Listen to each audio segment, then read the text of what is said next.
Welcome to Soulful Jewish Living, Mindful Practices for Every Day, with me, Josh Feigelson. I'm grateful you're here, and I hope you benefit from our time together. If you're in America, you've probably seen or heard about the cicadas this year. It's a big story where I live in Illinois. In case you haven't, here's the news. There are a lot of cicadas this year, like a lot.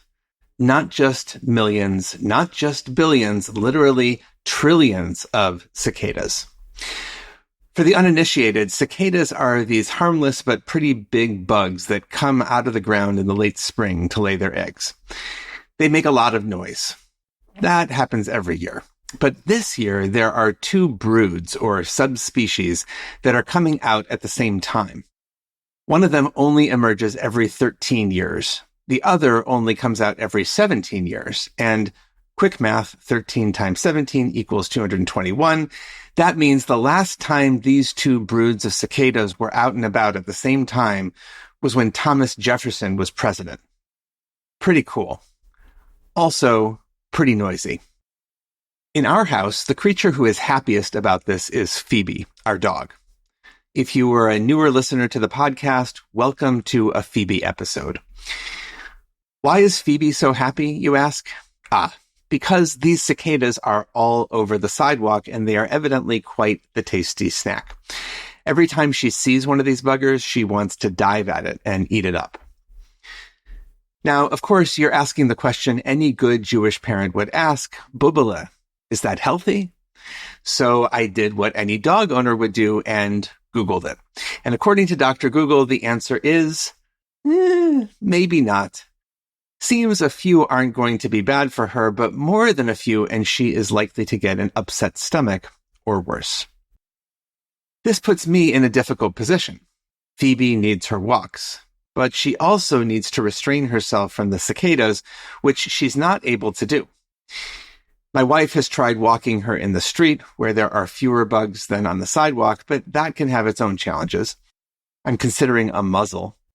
Side note, the muzzle question is actually really interesting since the Torah explicitly prohibits muzzling a working farm animal, but Jewish law allows muzzling an animal if eating will make it sick.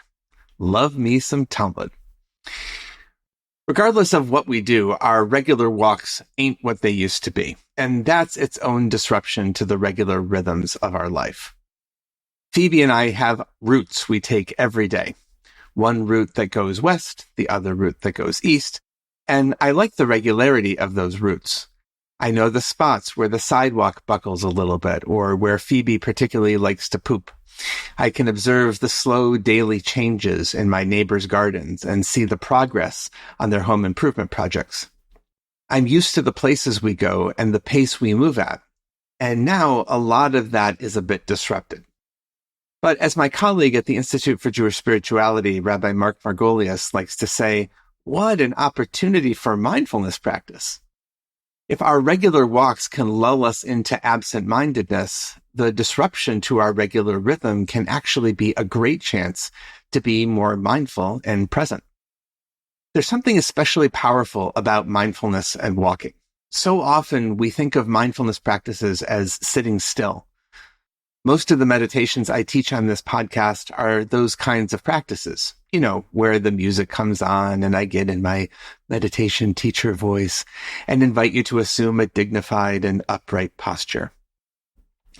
But the truth is that there's also a tradition of walking meditation.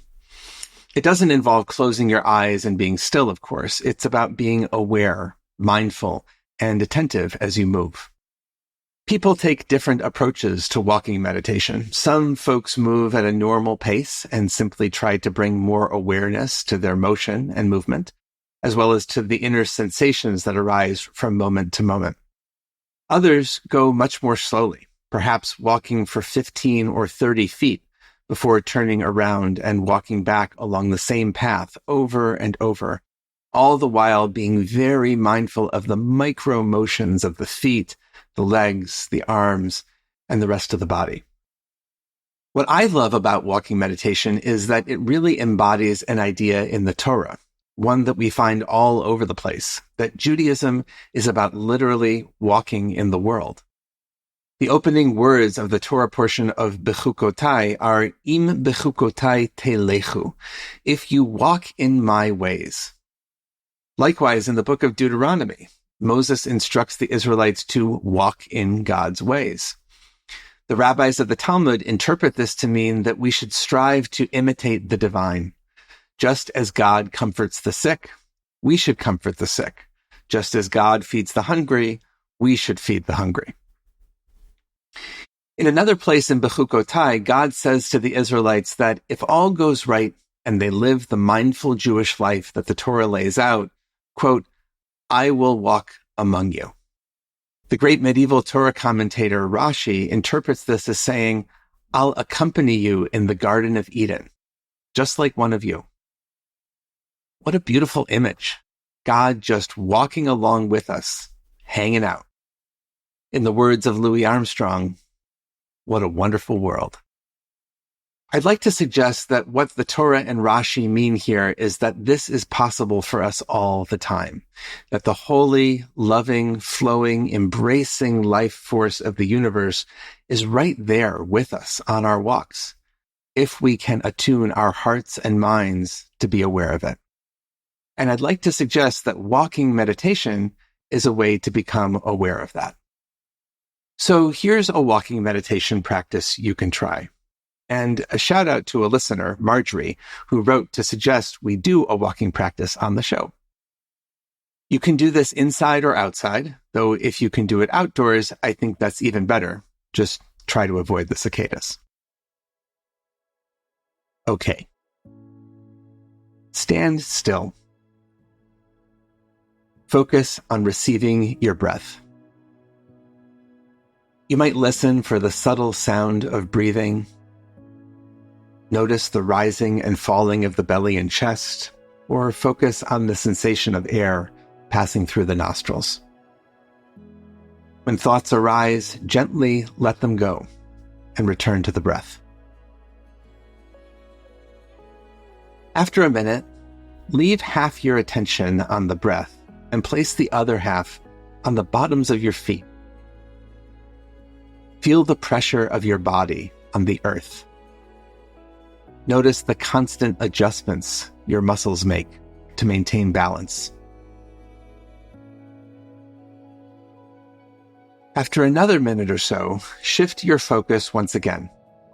Place maybe 25% of your awareness on your breath, another 25% on the soles of your feet, and 50% on the world around you. Begin to walk, taking in all the sounds and sights of the land you are traversing, keeping your attention shifting to these three areas. When your mind wanders and focus fades, try not to get frustrated or upset at yourself. Just gently return your attention to the breath and the soles of your feet, and then look, listen, and continue on. You can keep going like this for 5 or 10 minutes or longer, mindfully, attentively walking, balancing awareness of your body, your breath, your thoughts and feelings with awareness of the rest of the world. When you're finished, maybe take a moment to think of 1 or 2 words that describe your emotional state. You could write them down in a journal or make a mental note to yourself. You might not walk this slowly and mindfully when you're out doing your regular day, but see if there are moments during the day when you can slow down your pace a little bit and just be more aware of yourself as you move through the world. See if that slowing down helps you become more attuned to the world, the sounds of the cicadas, the sights of the neighborhood, the thoughts and feelings passing through you, and the loving life force of the universe that is right here with us. Blessings for the journey. Know that I'm on it with you.